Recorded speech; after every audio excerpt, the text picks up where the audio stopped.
ٹخنوں سے نیچے کپڑا لٹکانا کبیرہ گناہ ہے۔ بعض لوگ کہتے ہیں تکبر سے نہیں مجبوری سے نیچے رکھتے ہیں۔ مجبوری کس بات کی ہے؟ کیا آپ کو پھانسی لگا دیا جائے گا اگر آپ کا کپڑا ٹخنوں سے اونچا ہوا؟ یا دشمن نے آپ کو پکڑ لیا اور اس نے کہا بس مار ڈالیں گے ورنہ ٹخنا سے کپڑا نیچے کرو؟ مجبوری تو ایسی ہوتی ہے۔ اختیاری حالت میں مرد کو اجازت ہی نہیں ہے کہ اس کی چادر، اس کی شلوار، اس کا نیچے پہننے والا کپڑا ٹخنوں سے نیچے جائے۔ حضرت عمر رضی اللہ تعالیٰ عنہ جب ان پر قاتلانہ حملہ ہوا تھا اور قاتل نے ان کے پیٹ کے اوپر وار کیا، انتڑیاں کٹی ہوئی تھیں، دوا پلاتے تھے تو باہر آ جاتی تھی، بستر مرگ چارپائی پر لیٹے ہوئے۔ یہ بخاری شریف کی حدیث ہے، ایک نوجوان آیا بیمار پرسی کرنے، امیر المومنین کی بیمار پرسی کر کے واپس جا رہے، چادر اس کی ٹخنوں سے نیچے۔ دیکھو عمر کے سال میں ہے، اس کو بلایا اور بلا کر کیا کہا، اتق اللہ اتق اللہ ارفع ازارک، اللہ سے ڈر، اپنی چادر اونچی کر۔ اگر اس کی کوئی اہمیت نہ ہوتی تو وہ تو دنیا سے جانے والے تھے، زخم لگے ہوئے تھے، انتڑیاں کٹی ہوئی تھیں، تو نافرمانی سمجھا تو بلا کر کہا۔ بعض لوگ کہتے ہیں جو ابو بکر صدیق تھے نا رضی اللہ عنہ، تو ان کی چادر ایک سائڈ سے نیچے جاتی تھی، تو اس لیے کہ وہ تکبر سے نہیں کرتے تھے۔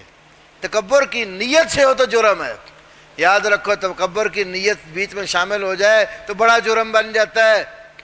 تکبر کی نیت نہ ہو تو حرام ہے۔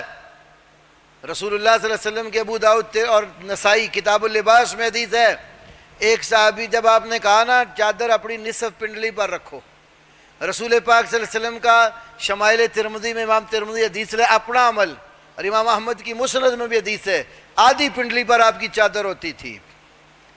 تو صحابی جب آپ نے یہ بتا دیا کہ صحابی نے اللہ کے نبی کوئی گنجائش فرمایا تھوڑی سی نیچے کر لو، اس نے کہا کوئی اور گنجائش فرمایا تھوڑی سی اور نیچے کر لو، بالآخر یہ جو ٹخنا ہے نا، ٹخنا پکڑ کر کہا لیسا للقعبین فی الازار شیء، یہ ٹخنے کا تمہاری چادر میں کوئی حصہ نہیں ہے۔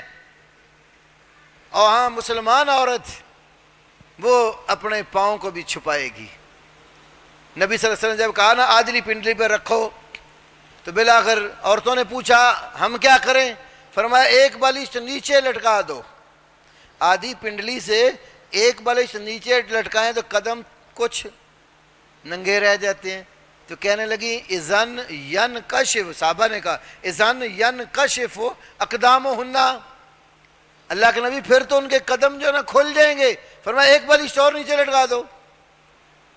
تو کہا گیا، صحابیات نے کہا اگر اتنا نیچے لٹکائیں گی، چلیں گی جب تو زمین پر کپڑا گیلی مٹی رگڑ کھائے گا تو خراب ہو جائے گا۔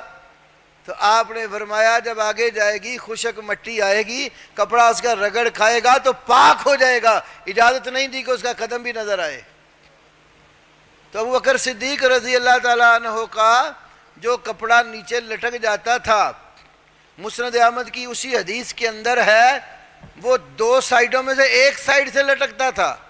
وجہ یہ تھی کہ ان کا پیٹ تھوڑا سا بڑھ گیا تھا، جس وجہ سے ایک سائیڈ سے کپڑا نیچے گر جاتا تو وہ کہتے یا رسول اللہ انی اتعہد ذالک، میں اس کا دھیان رکھتا ہوں، اس کی خبر گیری تو رکھتا ہوں، اوپر کر لیتا ہوں، لیکن پھر بھی کچھ بعض اوقات نیچے گر جاتا ہے۔ تو اس کے لیے آپ نے فرمایا تھا تو متکبرین میں سے نہیں ہے۔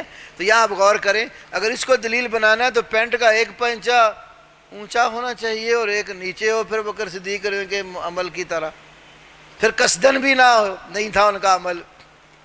تو اللہ کے نبی صلی اللہ علیہ وسلم نے ان کو جو رخصت دی اس کی وجہ ہے۔